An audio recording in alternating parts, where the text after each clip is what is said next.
Mbali na kelele za mashabiki na mwanga wa viwanja vikubwa, Alan Okello ni mtu tofauti kabisa na yule unayemwona akipiga pasi za kishindo uwanjani. Wengi humjua kama mchezaji mwenye mguu wa kushoto wenye magic. Mchezaji anayependa mpira ukiwa mguuni, pasi za mwisho zenye macho na mipira ya adhabu inayotisha. Lakini leo hatupo uwanjani. Leo tunamwangalia Alan Okello nje ya uwanja.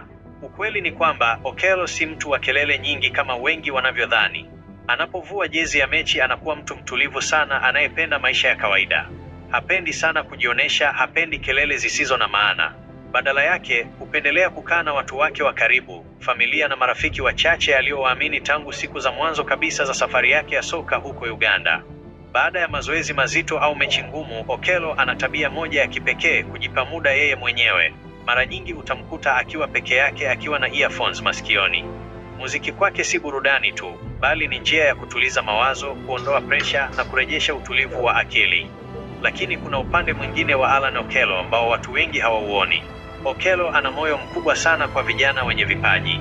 Akiwa amepitia changamoto nyingi kabla ya kufika alipo, anaamini kuna vipaji vingi vinapotea kwa sababu moja tu: kukosa mtu wa kuwaamini. Ndiyo maana pale anapopata nafasi, hupenda kuwahamasisha vijana wadogo, sio kwa maneno makubwa, bali kwa mfano wa maisha yake na nidhamu yake. Kwa Okello, soka si mwisho wa maisha, ni daraja. Anaamini mpira unaweza kukuinua, lakini tabia njema na akili thabiti ndivyo vinavyokuweka juu kwa muda mrefu. Ndiyo maana hata akiwa kwenye ushindani mkubwa, bado anaishi maisha ya utulivu, akijifunza kila siku kuwa mtu bora zaidi. Labda ndiyo siri yake kubwa.